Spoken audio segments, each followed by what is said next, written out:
tao mga kapatid sa sacrifice, hubad po yan. Hubad po yan, kita lahat. So, naging kahihiyan ang inabot na po. Wala pong saklot ang Panginoon. Nakakahiya po talaga yun. Tapos, yung pala, pag pinako ka, bibilangan ka, hindi ka mamamatay kagad. Aabutin ka ng linggo o 2 linggo bago ka mamatay. So, grabe ang hirap nun, nakapago ka sa krus. Tapos yung uwa, dadaan ka, tutukotapain yung ano mo, ganun po, kahirap. Nakakahiya na, ang tagal pa. Now, ano ba naisip niyo yung pinakamatinding, parusa ng time na yun? Tingnan, naalala mo. Yung, pero meron pang nas na una doon. Ang tawag doon, hanging, bibitayin. Di ba nung araw, bibitayin ka lang. Nasa tabi rin po ng kasada yun, sa puno. Lahat po ng prisoner, binibitay po, kitang-kita po yun. Makita naman yun sa pelikula yan. Pero mas na-invento ng mga Roman, mas malupit, ipako ka sa krus. Kasi pag pinako ka sa krus, hindi ka naman po kagad mamamatay. May infection ka muna, pag nangamoy ka na, aanuin ka ng mga scarecrow, yung mga uwa, kakainin ka yan, tutukayin ka. Tapos kitang-kita ka dyan, kakahiya po talaga. Ganun po ang pagpapako sa Panginoon sa Kristo. Yung nakikita po natin sa pelikula, medyo may edited na yun. Nakatapis, sa Golgota, tatlo lang sila, hindi po ganun talaga. Nakakahiya po talaga. Kaya nga yung magulang si Mary, yang iya eh.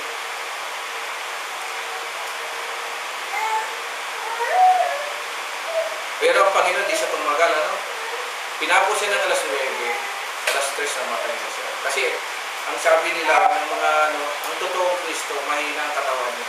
Frail siya, matangkad siya. Around 6'2" yata siya eh. Tapos meron na siya, 33 years old, pinako. Di ba, pinagsugalan pa yung damit niya. Ano nagkaroon ng damit yung tapos inalamo pa siya ng rito. Tinusok pa yung pagilina kasi ganun talaga. Alam niyo doon sa Roman soldier, wala lang yun. Wala lang yun sa kanila. Mga halang kaluluwa. Sila kasi mga kapatid, para makita niyo, sila kasi ang mga taong wala kaming pakialam sa inyo, basta kami may sariling Diyos. May halo kasi sila palaging Diyos eh. Wala kaming pakialam kung gawin yan. Kung maganda yung damit na yun, pinagsugalan pa, hindi yan. Pinupunta ko lang sa inyo mga kapatid na yung kahihiyang inabot ng Panginoon sa Kristo, hindi, dapat ma-realize natin, sobra, grabe. Hindi katulad ng nakikita lang natin sa pelikula na nakaganon. Hindi po gano'n mga kapatid. Laki-laki ng pako. Ganun yata kalaki. Hindi po rito ang pako. Dito po ang pako kasi. Kasi pag dito, laglag yun. Lulusot. Dito po ang pako niya. Ang lalaki nun. Hindi nga tumagal ang Panginoon sa Kristo. Nakagupit pa nung bago ipahapon. Sabi ko, grabe mo. Anong sabi? Anong sabi ng mga religious people sa baba? Nung nakapako Panginoon, may mampupuna kasi sinabi doon. Sabi, kung talagang anak ng Diyos ka, ano raw? Iligtas mo sa iyong sarili. Bakit hindi mo pababain ng mga libo-libo kong anghel? Di nyo napansin? Di ba? Pero kinagat pa ng Panginoon sa Kristo yun, hindi. Pero kung tutusin, kaya-kaya niyang gawin yun. Hindi niya pwedeng labagin yung batas na kinreate na igalang mo yung mga namamahala. Kaya ano na lang.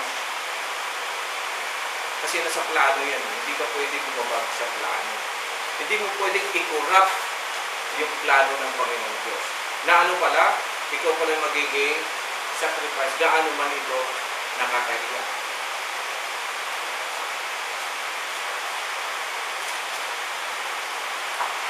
Kaya ang paglaban sa pamahalaan, ano man ito mga kapatid, mag-ingat po tayo. maganda pakinggan yan, di ba? Na, uy, para masawatan ka dito. Mag-ingat ka. Kasi minsan, hindi mo napapansin, nagagamit ka lang ng ilang tao. Pero kung sa Diyos, ito, anong sabi? Pagkat walang pamalaang hindi buhat sa Panginoon. Tuloy na ko. Verse 3, ang mga pinuno ay dapat katakutan ng gumagawa ng masama. Yun naman pala. Ngunit walang dapat ikatakot sa kanila kung gumagawa ng mabuti. Ibig mo bang huwag matakot sa mga namumuno? Gumawa ka ng mabuti at papupurihan kanila. Verse 4, sila'y mga lingkod ng Diyos sa ikabubuti mo. Ngunit matakot ka kung gumagawa ka ng masama, sapagkat sila'y makapangyarihan magparusa. Sila'y mga lingkod ng Diyos at magpaparusa sa gumagawa ng masama, kaya nga dapat kayong pasakop, hindi lamang upang maiwasan ang kot, kundi dahil sa inyong pagkamatuwid. Verse 3, 6, iyan din ang dahilan kung bakit kayo nagbabayad ng buwis. Yan ha, ang mga pinuno ng pamahalaan ay mga lingkod ng Diyos at silang namamahala sa mga bagay nito. Ibigay ninyo sa bawat isang nararapat sa Kanya, magbayad kayo ng buwis sa kinaukulan, gumalang sa nararapat, igalang at parangalan ang dapat parangalan. Yung maliwanag po yan. Wala tayong karapatan kung buong karapatan. Sapagkat, alam ko naman yan. Walang konstitusyon o walang batas sa gobyerno na nakalagay doon para mapasama ang mamamayan. So, ibig sabihin, hindi na yung pamamahala ang problema. Ang may problema yung namamahala. Yun ang dapat. Sino ba nag-elect dyan? Kasi, nung butuhan, tumanggap ka, boto mo yan. Tumanggap ka ng suhor. Ngayon, naniningil sila. Pagreklamo ka. Sa totoo lang mga kapatid, napakatumi ng word ng politics. Pero sa original, hindi po dapat ano. Kaya mag-ingat tayong mga anak ng Diyos sa lahat ng sasabihin natin. Kung ano, take-off na lang din natin. Mahirap yung mga yan. Hindi yan nakikinig ng tama. Kung gusto nila yung kanila kasi may sari-sarili silang mga gustong mangyari. Tayong mga anak ng Diyos, mag-iingat tayo mga kapatid. Kailangan maksyon tayo ng tama. Huwag tayong pasako sa mga yan mga kapatid. Alam ba ninyo na ako bilang pastor, marami na sa kumausap sa akin ng mga politiko. Ang sabi pa sa akin ng uli, mano ka sa amin, pastor, baka pagawa ko kayo ng chapel daw. Dito mismo. Ay, hindi ako pumayag. Sabi ko, hindi po kasi sa amin ganyan. Araw ng politik, ng eleksyon, palaging basta pwede po mangampanya sa inyo. Bawal po yun. Hindi po dapat yung pinagalit na naman. Lahat na lang. Pag hindi mo sila papagbigyan galit mga kapatid. Pwede sana may chapel na tayo maganda. Diba? Tapos sabi niya, binanggit ka sa akin yung mga ibang pumayag. Ganon. Hindi okay lang. Pagkatapos ng eleksyon, tama, in-inspection ko. Yung sabi, ay, kaya pala maganda sa akin. Nadadaan ako. Sabi na nga nadadaan ako pa. Kaya pala biglang gumanda siya. Sabi ko, yan.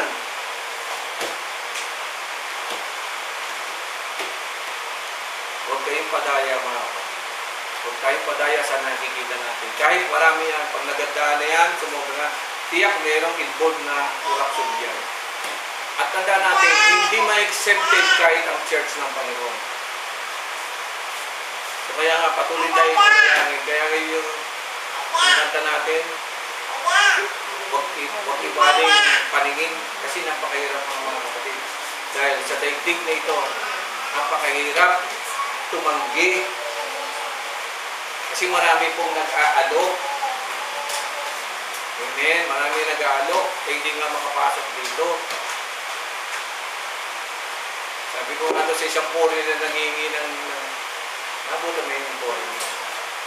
Sabi ko, English Sabi niya, ako lang na nakakausap na kasi mag-English. Doon ako. Tagalogin ko lang. Bakit? Nasa ba yung mo? Sabi niya, ayoko sa kanila. Kaya sa iyo ko lumang. Sabi ko, mahirap lang ako Ano ba kailangan mo? Kailangan ko lang ng pagkain. Sabi ko, mahirap lang kami. Binigyan ko pagkasalamat. Sabi niya, sabi na muna, bumalik ko yun. Mangingi siya. Sabi niya, Oo. Na ay hintayin na lang siya makauwi. Kasi parang missionary siya. And meron po, sabi ko, wala na. Tagal na nun no? Baka more than 20 years na siguro. Amen. Politics and economics, pag-iingatan po natin. Pero tandaan natin mga kapatid, siguro naman nasa puso na rin natin yan. Hindi ka naman dadalhin ng Diyos. Kung mabuti puso mo, hindi ka naman dadalhin sa masama. Kaya na mo iba napapahama.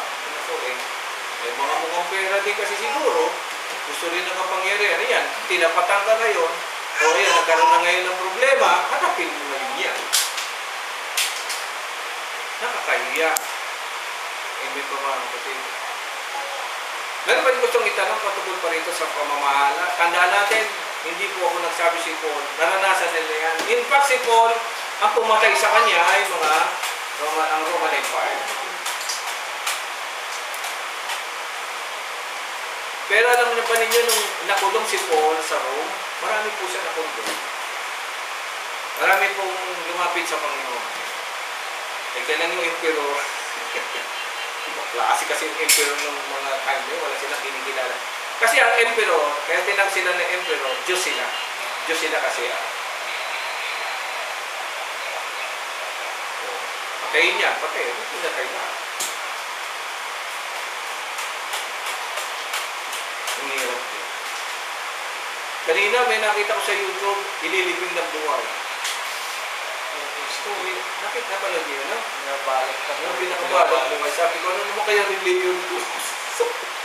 Meron na naman paniniwala yan. Babae din sa kalalaki.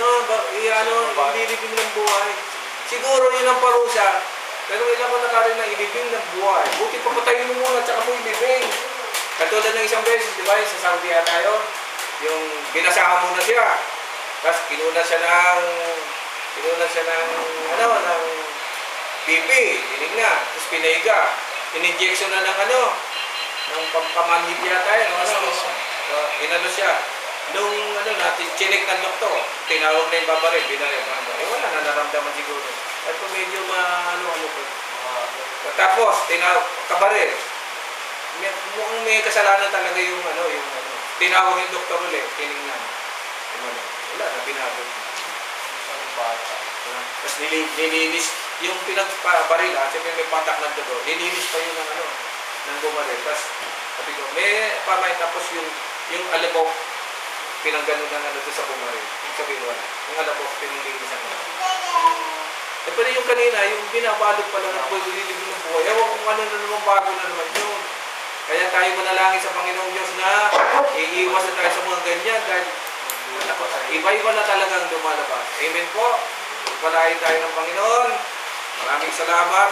Sa susunod na marami pa tayong pag-aaralan. Lilinaw pa ang ating mga issue sa buhay na ito sa ating tayo manalangin. Dakilang Diyos, maraming salamat po sa iyong mga salita. Nagpupa sa aming isipan. Bigay sa amin ng malawak na kaunawaan. Tumabay sa amin ano pa ang mga bagay na dapat kami iwasan, na dapat na namin gawin. Lord, palahin ko sa aking mga kapatid nito, na ingatan mo sila. Paspasan po sila, Lord. Palayo sa lahat ng kapamakan, pagdaraya, korupsyon. Mga Lord, tagpuan mo ba sa amin, bagamat may kahinaan, ay nagpapatuloy. Maganap sa ikalabang. Bless us.